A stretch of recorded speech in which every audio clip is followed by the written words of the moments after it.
Maya Richardson Hartwell couldn't believe her eyes when barely 3 months after she inherited $5 billion and left her ex-husband Marcus's mistress Vanessa screaming, "You left a billionaire?" In that parking garage, Marcus walked into family court with an army of lawyers demanding full custody of their baby daughter Naomi, claiming that a grieving billionaire was mentally unstable and unfit to parent. The same man who'd divorced his pregnant wife 24 hours after her father's death, the same man who'd married his mistress while Maya's hands still smelled like funeral flowers, was now standing in front of a judge, arguing that he deserved to raise the billion-dollar heiress he'd abandoned. But what shattered Maya's heart into pieces she could barely hold together wasn't just Marcus trying to take her baby. It was seeing Vanessa sitting in the courtroom gallery, no longer his wife after their 6-week marriage imploded, but now his expert witness, ready to testify that Maya was an unfit mother. The mistress who'd whispered, "finally," when Maya's father died, was now trying to help Marcus steal the granddaughter her daddy never got to meet. What Marcus didn't know as he presented his custody petition, what Vanessa didn't know as she prepared to lie under oath, was that Maya's father had predicted this exact moment. In a sealed letter he had left with his attorney, to be opened only if Marcus ever tried to claim parental rights, her father had written 3 devastating words that would become Maya's weapon: "Show no mercy."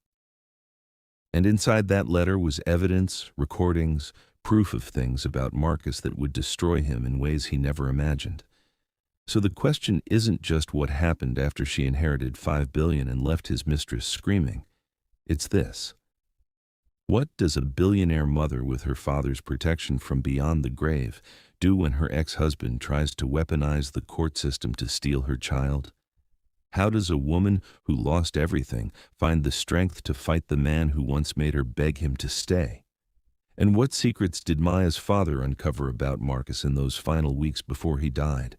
Secrets so dark, so damning, that when the judge heard them, Marcus wouldn't just lose custody, he'd lose everything. Because what Maya did next didn't just leave Marcus and Vanessa screaming. It left the entire city questioning everything they thought they knew about power, justice, and what happens when you underestimate a mother's love. But I'm getting ahead of myself. To understand how we got here, I need to take you back to 3 months after the parking garage scream, to the morning Maya opened her father's music box and found the letter that would change everything. Listen. If you missed part 1 of this story, the link is in the description, and you need to watch it first, because what's about to happen will hit 10 times harder when you know how Maya got here. But if you're already caught up, hit that subscribe button right now.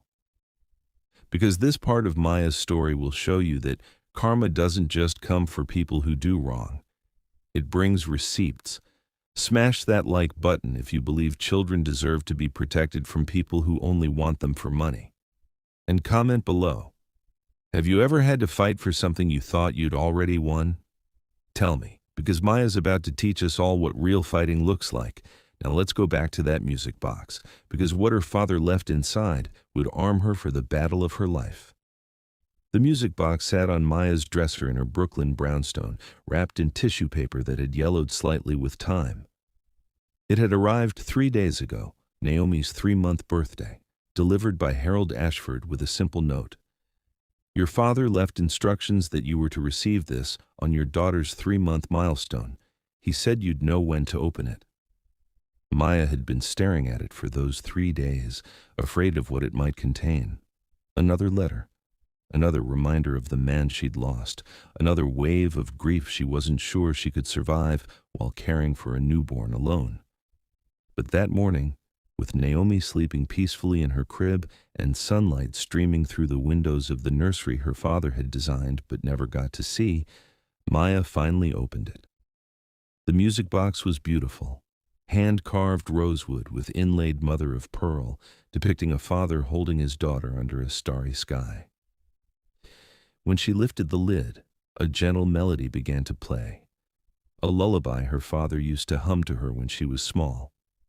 Inside, nestled in velvet, was a USB drive in a sealed envelope with her father's handwriting. Open only if Marcus tries to take Naomi. Trust me, baby girl, I've got you. Maya's hands trembled as she stared at those words. Her father had known. Even 3 months before he died, even while fighting cancer, even while Marcus was pretending to be a devoted husband, her father had known this would happen. She wanted to open the envelope right then, wanted to see what he'd left her. But something stopped her.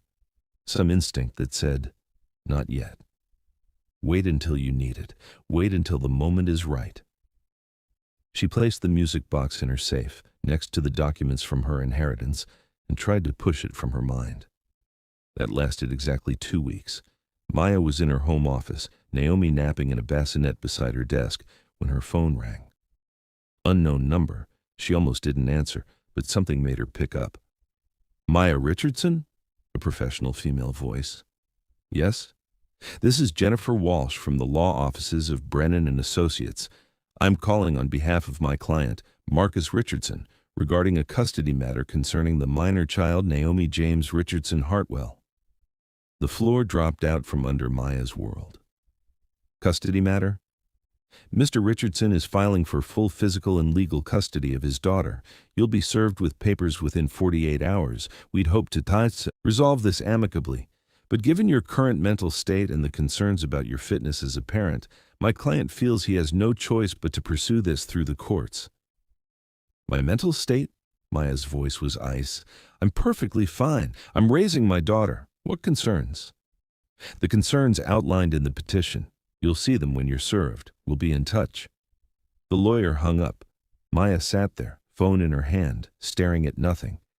He was trying to take her baby. The man who'd abandoned her while she was pregnant. The man who'd married his mistress while her father's grave was still fresh. He was trying to take the only family she had left. Naomi stirred in her bassinet, making the small sounds that meant she'd wake soon. Maya looked at her daughter, 3 months old, perfect, innocent, her father's eyes and her grandfather's smile, and felt something crack open inside her chest. Not grief this time, not pain. Rage. Pure, cold, crystalline rage. She picked up her phone and called Harold Ashford. Uncle Harry, I need you to open my father's sealed letter, the one about Marcus and parental rights. There was a pause. He's filing for custody? His lawyer just called. I'll be there in an hour. Maya, your father prepared for this. Everything you need, he left for you. Trust the plan. Those words again. Trust the plan. An hour later, Harold sat in Maya's living room, a thick folder in front of him, and an expression on his face that was part sorrow, part satisfaction. Your father knew Marcus would do this, Harold said quietly. About 3 weeks before he died, Marcus came to visit him in the hospital. Do you remember that? He told me he couldn't get away from work. He visited? He did. And your father, sick as he was, recorded the entire conversation. Harold pulled out his laptop and turned it toward Maya.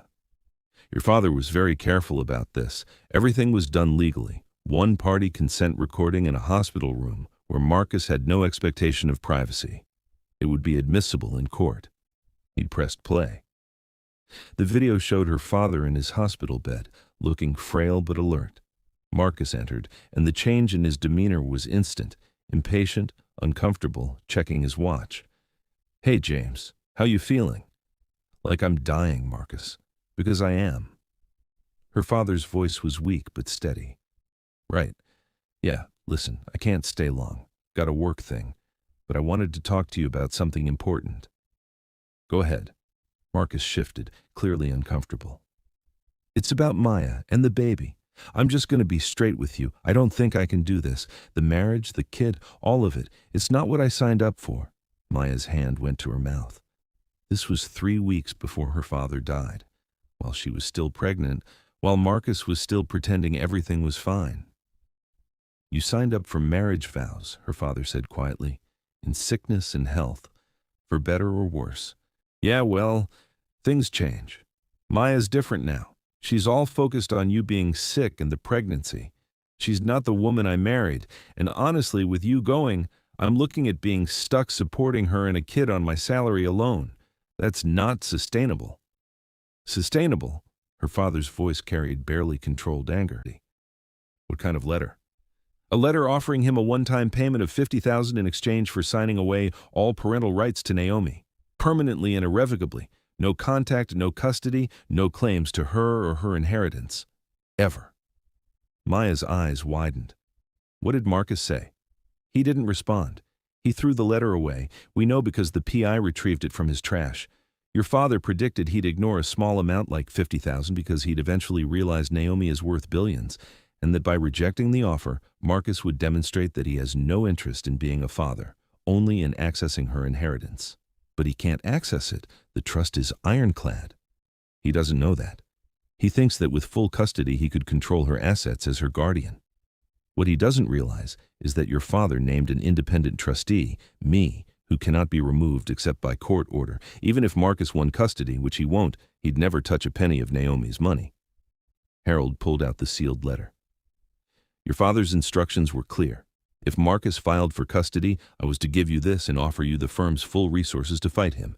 Every attorney, every private investigator, every expert witness we have, pro bono, because your father retained us on a $10 million fee, specifically for this purpose.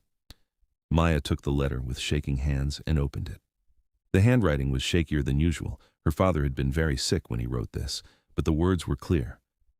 My darling Maya, if you're reading this, Marcus has shown his true colors. He's not trying to be a father. He's trying to be a thief. He sees Naomi as a paycheck, as access to wealth he was too stupid to keep when he had it. This is unforgivable. So I want you to listen carefully.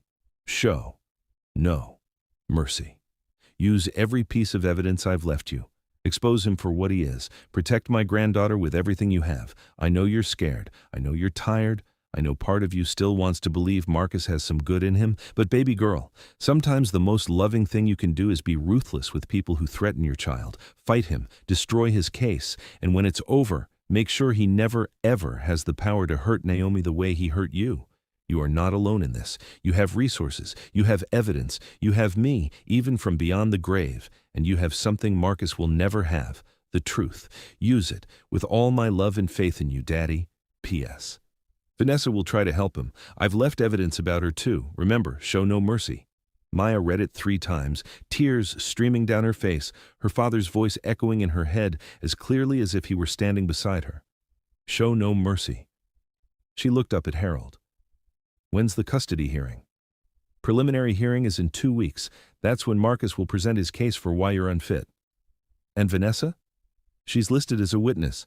Apparently, during their brief marriage, she documented things she claims show you in an unstable light. Text messages you sent, social media posts, that kind of thing. All taken out of context, I'm sure, but potentially damaging if not properly challenged. Maya stood, her decision made. Uncle Harry, I want you to do something for me. Anything. I want you to offer Marcus one more chance, one more payment, bigger this time. Let's say $5,000 to walk away permanently. Document his response carefully. Why? We have all the evidence we need to destroy him. Maya smiled, and it was her father's smile, the one that said she knew exactly what she was doing. Because when he rejects $500,000, when he holds out for more, it'll prove he's not interested in Naomi at all. He's interested in her billions, and that, Uncle Harry, is going to destroy him in court more effectively than anything else we could present. Harold's expression shifted to admiration. Your father would be so proud of you right now. He raised me well. Maya looked at the letter in her hands. Now let's show Marcus what happens when you threaten a Hartwell's family. 2 days later, Marcus received a certified letter offering him $500,000 to terminate his parental rights. His response came within 6 hours. Rejected. See you in court. Harold called Maya immediately. He took the bait. Good, Maya said, looking at Naomi sleeping peacefully in her arms. Now let's end this. The family courtroom was smaller than Maya expected, more intimate, which somehow made it worse. Every lie Marcus was about to tell, every accusation Vanessa was about to make, would happen just feet away from her, close enough to see their faces, to smell Marcus's expensive cologne, the one he'd never worn when they were married but started using when he met Vanessa. Maya sat at the plaintiff's table with Harold and 2 other attorneys from Hartwell and Associates. Across the aisle, Marcus sat with his lawyer, Jennifer Walsh, a sharp-eyed woman in her 50s who looked like she ate opposing counsel for breakfast. Behind them, in the gallery, sat Vanessa, dressed conservatively. Navy blue dress, minimal makeup, hair pulled back. trying to look like a concerned family friend instead of the mistress who'd whispered, "Finally," when Maya's father died. Judge Catherine Morrison entered, a black woman in her 60s with kind eyes but a reputation for suffering no fools. "Be seated. We're here for the preliminary custody hearing in the matter of Richardson vs. Richardson Hartwell. Mr. Richardson is petitioning for full custody of the minor child, Naomi James Richardson Hartwell, currently 3 months old." Marcus's lawyer stood. "Your Honor, my client is here today because he's deeply concerned about his daughter's welfare. Miss Richardson Hartwell, while financially well off due to a recent inheritance, is emotionally unstable, socially isolated, and potentially suffering from severe postpartum depression that she refuses to acknowledge or treat." Maya felt Harold's hand on her arm, steadying her. "Furthermore," Walsh continued, "Miss Richardson Hartwell has demonstrated erratic behavior, including blocking my client from seeing his daughter, making disparaging remarks about him on social media, and creating a toxic environment that prioritizes her own grief and trauma over the child's needs." "Your Honor," Harold stood smoothly, "I'd like to address these allegations directly, but first I'd like to establish some context about Mr. Richardson's interest in his daughter." "Proceed." "Mr. Richardson divorced Miss Richardson Hartwell when she was 6 months pregnant, exactly 24 hours after her father's funeral. He then married another woman, his former mistress, within 48 hours of the divorce being finalized. That marriage lasted 6 weeks before ending in divorce. During the first 3 months of baby Naomi's life, Mr. Richardson requested supervised visitation exactly twice, each visit lasting less than 30 minutes, and he left both visits early. He has never changed a diaper, never fed his daughter, never attended a pediatrician appointment. Until 2 weeks ago, when he filed this petition, he showed no interest in parenting whatsoever." Judge Morrison's expression shifted slightly. "Is this accurate, Mr. Richardson?" Marcus stood. "Your Honor, I was giving Maya space to grieve and bond with the baby. I didn't want to intrude during a difficult time." "You didn't want to intrude," the judge repeated slowly, "on your own daughter's life?" "I was being respectful of Maya's process." "I see. Ms. Walsh, what evidence do you have of Miss Richardson Hartwell's alleged instability?" Walsh pulled out a folder. "We have documentation from Ms. Vanessa Chen, who briefly lived with Mr. Richardson and observed Miss Richardson Hartwell during custody exchanges. We have text messages showing erratic behavior, social media posts that demonstrate—" "Your Honor," Harold interrupted, "I'd like to impeach Ms. Chen's credibility as a witness before we proceed with her testimony." "On what grounds?"